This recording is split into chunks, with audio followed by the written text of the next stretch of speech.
I've spent over a decade as a hardware engineer working on some of the world's most powerful mobile chips that have powered millions of devices that people use every single day.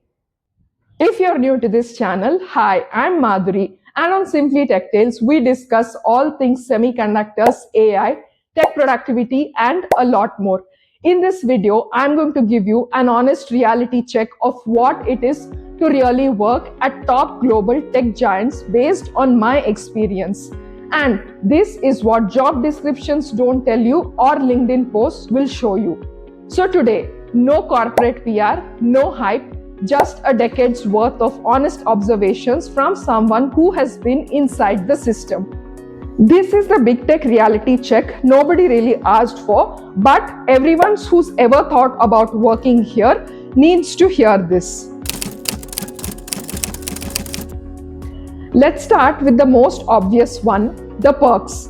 Free food, on-site gyms, shuttle buses, beautiful campuses, health insurance that basically covers everything. And the crown jewel, the RSUs, restricted stock units, holding a fraction of the equity in a company worth hundreds of billions of dollars.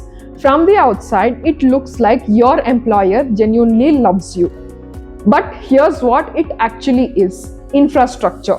Every single of those perks exists to solve a problem, that is, to keep you at your desk for longer. The free food means you don't leave the campus for lunch. The gym means your stress levels stay manageable enough to keep showing up. And the RSUs, they vest over a period of say 3 or 4 years, which means the moment you start thinking of leaving, then you do the math and you stay. Those are the golden handcuffs, not a conspiracy, not a malice, just a well-designed incentive structure to keep you inside the system. And here's what people don't really talk about: the performance expectations that come with these perks. You're just not an employee. You're expected to perform at a level that justifies compensation package that would take most people 3 jobs to replicate.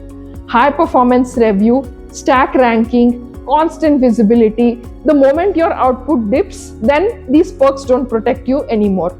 So the next time somebody tells you big tech is cushy, ask them how their last performance review went.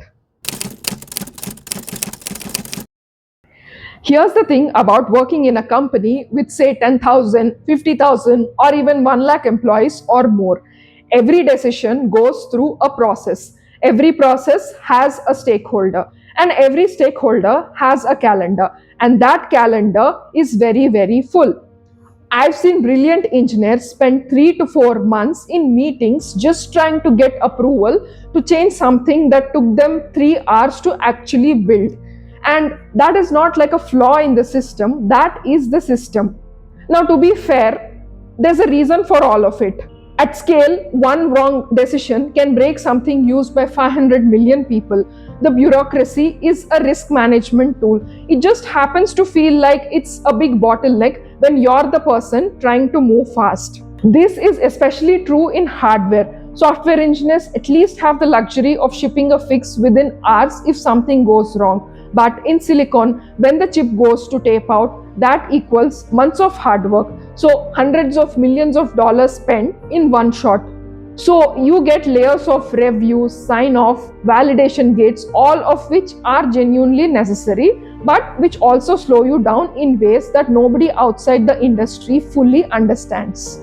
And the innovation part, it does happen, but mostly happens in small pockets.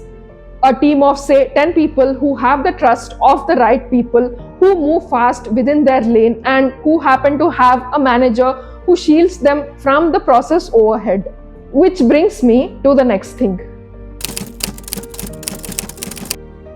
the manager lottery. Nobody tells you this before you join a big company. Your career trajectory is not determined by your skills alone, it is determined to a large extent by which manager you happen to land with.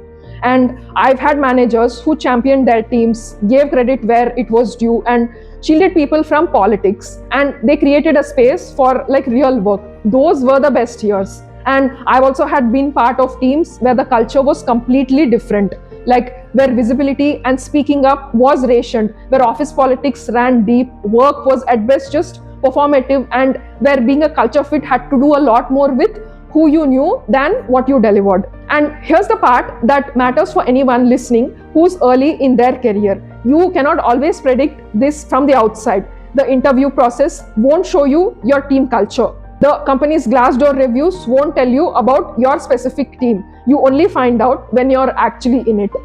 So, what is it that you can do? Maybe ask better questions during the interviews. Not tell me about your culture. Ask, how does your team handle disagreements? What does success look like in the first 90 days? How do you handle recognition for individual contributors? The answers, the way people answer, will tell you a lot. Let's talk about work-life balance, because this is where hardware engineers have a very different experience from what you see online from software engineers working at tech companies. Software has deploy cycles, hardware has silicon cycles, and silicon cycles are long, brutal, and unforgiving. The tape out crunch, that period just before a chip design is finalized and sent to the fab, is a real thing. Weeks where you're working for 12 hours, weekends included, because the schedule is fixed, the dependencies are enormous, and there are no hot fixes. So in post-silicon validation, which is what I worked in, you're testing chips that just came back from the fabrication against a deadline. Because the product ship date is already set, the pressure is real, it's structural, and it doesn't care about your personal plans. Now, does this mean that hardware engineers have no work-life balance? No. Between the cycles, life actually stabilizes. The problem is that the cycles aren't fully predictable from the outside. The intensity when they hit is genuinely hard to describe to people in the software roles. The honest answer is work-life balance in big tech hardware exists, but it exists on the company's schedule, not yours, and it takes a few years to learn how to protect your personal time within that constraint and to stop feeling guilty when you do. One more thing that doesn't make it into the discussions is working across geographies at a global tech company. If you're in an Indian office and a lot of engineering happens in India, you will at some point experience the low-cost center dynamic, where the assumption is that your team exists to execute, not necessarily to innovate, where the high complexity work stays in the US offices at their headquarters. This isn't universal. I've seen India teams lead entire product lines and be recognized for it, but the dynamic exists. And if you're going into a global tech company expecting perfectly flat hierarchy that doesn't factor in geography, then you need to recalibrate that expectations before you start.